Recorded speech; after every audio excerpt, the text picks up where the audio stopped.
Welcome to niggas, welcome to another episode of THiNK, where I talk about whatever comes to my mind because that's just how my fucking brain works. Ready, let's go. So you know, sometimes think tanks get a little bit negative, they get a little bit heavy, and so in the spirit of holiday season, I thought I'd start off with something positive. Omarosa got her ass bounced out of the White House. And not to be Angela Rye about it, but I'm not gonna say anything that's already been said about it because that shit happened last week and everybody's covered it, so there's nothing really else that I can say that hasn't already been said about how dumb Omarosa is. After she got bounced and was apparently cursing out the White House staff as they Jazzy Jeffed her ass out onto the White House lawn, she went on a morning show, GMA or some shit, and she said something like, "I've seen some things and heard things that disturbed me and will disturb my people, and I can't wait to tell my story." First of all, Omarosa, that shit that you aren't gonna tell if they didn't fire your ass. So if that shit didn't bother you for the past year or the year before when you joined the campaign, then you know damn well you only gonna try to sell a book now that you ain't got no motherfucking job. Second of all, there are pictures of you as a whole entire negress with a Make America Great Again hat on, standing next to Donald Trump, behind the Trump-Pence podium. Do you know what a silly bitch you look like? I hope the apprentice checks were enough. I hope the $180,000 you got for head coon in charge, plus the severance package that they gave you, I hope it was enough. And you're gonna need to contact a financial advisor and you're gonna need to budget that shit out for the rest of your life, because nobody's going to buy anything Omarosa sells. Nobody. Even if I do want to read the book, I'm gonna torrent that shit. You're not getting my money. Like, we all hate you. So because everything Nicki Minaj does, you niggas make it a headline, I feel like I have to talk about Nicki every week for some reason that has nothing to do with music, and I honestly am fucking tired of it. Nicki posted on Instagram a picture of the state of the iTunes hip-hop charts at the moment, and underneath it she left a caption that said, "It's a great time to be a white rapper in America, huh? These are the top 10 rap songs on US iTunes." And if you look at the chart, you see Eminem's at the top, Post Malone, G-Eazy and Halsey, is Lil Pump white? Macklemore, and Machine Gun Kelly. And of course that sent niggas into a frenzy, especially white people on Instagram, which, I mean, of course that was gonna happen, right? Which is okay, because white people are gonna be mad when black people speak about black shit, especially women, whatever. Then you made her post an update that says, "Shout out to M and Post, two of my faves. Congrats to M on his new album, Motorsport, put that thing in sport. Update, blocking all you sensitive dick writers. It is a great time to be a white rapper in America. I want to sign one for my new label. You know anyone? I speak my motherfucking mind, and if you don't like it, get the fuck off my page, dick writer.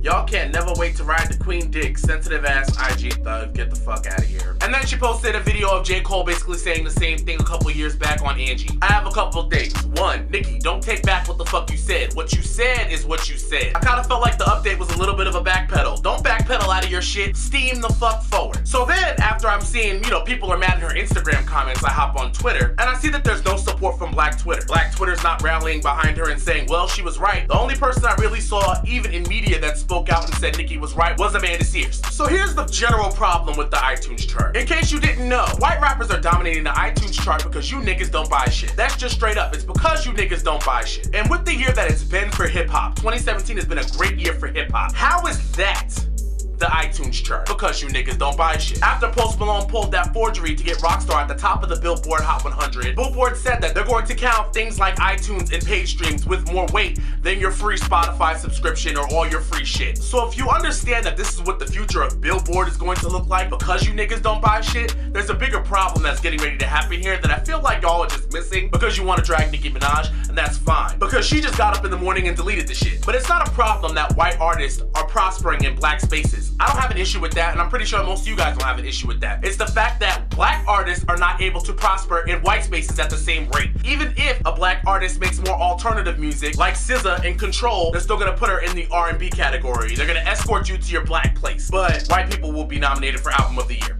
Things like that. You see what I'm saying? It's not fair. So instead of rallying behind one of the biggest artists that, to be honest, has a lot of white fans and doesn't have to speak up, for y'all niggas to not rally behind her and to go on Twitter and to see y'all dragging, cool. But all I'm gonna say is next time some shit happens and Nicki Minaj continues posting pictures of her butt crack on your Instagram feed, don't start tweeting, oh, all this is happening and Nicki Minaj is still posting nudes. Yeah, yes she is, because you niggas don't support when you need to support. You're not allowed to tell somebody that you want them to use their voice when you want them to use their voice. They use their voices when they want to use their voices. And this is why celebrities shut up, because you niggas don't support them when they need your support in turn. So that being said, was Nicki right? Yeah. Did she have to post that? No. Will she probably post some shit like that again? Probably not. But next year when Billboard switches all that shit around and you niggas are like, wait a minute, why is Macklemore selling more albums than J. Cole? I don't get it. I don't want to hear shit because you were warned. So for some reason, somebody gave a shit about what George Zimmerman had to say about Jay-Z's new Trayvon Martin documentary that's coming out, which is going to expose the facts as to why his fat ass should be put to death. And during the interview, he said a whole bunch of shit like he threatened to beat up Jay-Z and feed him to an alligator. And he's mad that his ex-wife is participating in the documentary and that she's getting paid for it. But the kicker,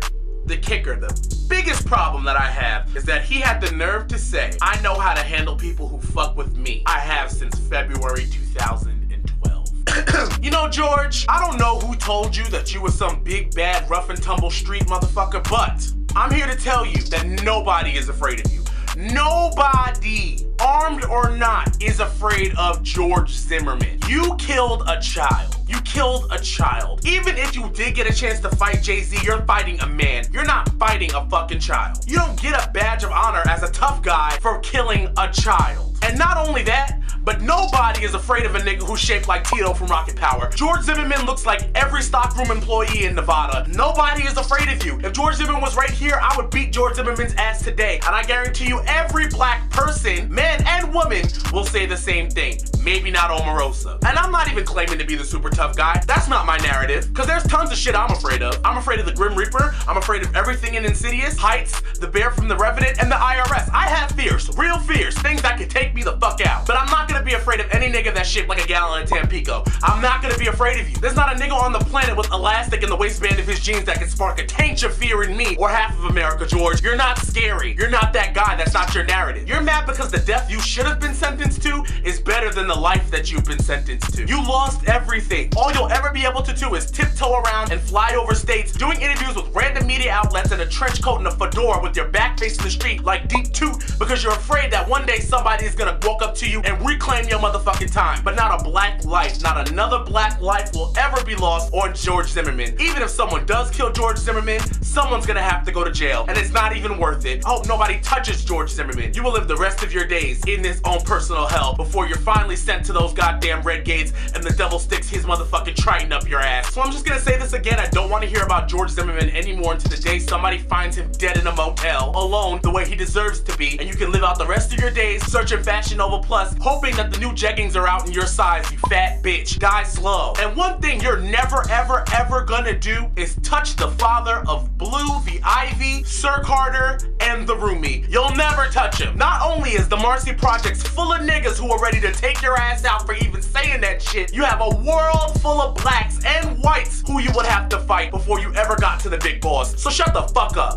So apparently the iPhone X is racist. I saw a tweet that said a Chinese woman was shocked and upset when her coworker, who is also Chinese and doesn't look anything like her, was able to unlock her iPhone X via facial recognition. Which I saw a lot of people laughing at on Twitter like that's fucking funny, but realistically, imagine you being white and just another white person who stole your iPhone gets to unlock your iPhone now. Because they're like, I don't know, all y'all look the same. That's fucked up. But then I saw a tweet that says, one of the reasons for more ethnic diversity in tech, devices can't be biased, but if the creators don't account for their own biases, it shows up in things like Asian women being indistinguishable to iPhones and black hands not triggering sensors in soap. So I said, wait, what?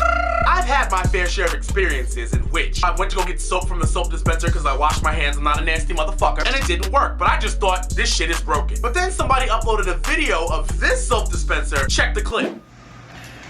Nice. Okay, Noel, we try now. Come to your honey. Too black? Too black.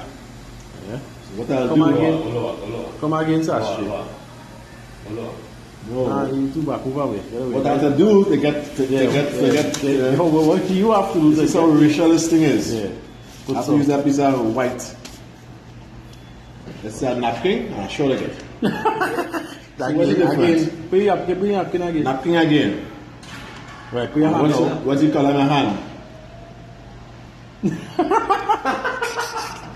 Man, the black man getting fight down all over, boy. All over. That soap dispenser literally gave the white hand soap, it looked at the black hand and said, fuck you. And then when he put a napkin over it, it gave soap to the white skin. So now it got me thinking, how many times have I been called a nigger by a soap dispenser? How many appliances have called me a moon cricket, have called me boy? I can't trust shit. Now it's got me on edge in every single bathroom. They're gonna have me fucking trying to square off with the soap dispenser like, why can't I get soap? Why, it's cause I'm black? I say all that to say, this is getting ready to be 2018. The iPhone X is the newest, hottest, biggest shit in the street. And you're gonna tell me that it can't distinguish between Asian women's faces? And that's not intentional? I'm calling bullshit. Everybody needs to do better. This next one goes out specifically to Walmart and Target. You know, I usually have a problem with the fact that I know you niggas do this shit specifically on purpose, but it is holiday time. So granted, there are going to be way more people in stores than usual. Soccer moms need to run up in there and get video games and tape and wrapping paper and onesies and all a other bunch of shit that you need to put a smile on your kid's face at Christmas morning. I understand, I get it, great, cool. But if you know your store is going to be overrun with people, have more than 2 goddamn registers open. There's no reason why the line in the store is 5,280 goddamn feet. There's people with shopping carts all the way from the registers to the back near the goddamn TVs, and you're gonna tell me you're not gonna open another register, and motherfuckers are walking around in their khakis and their name tags acting like they don't know how to work a goddamn register?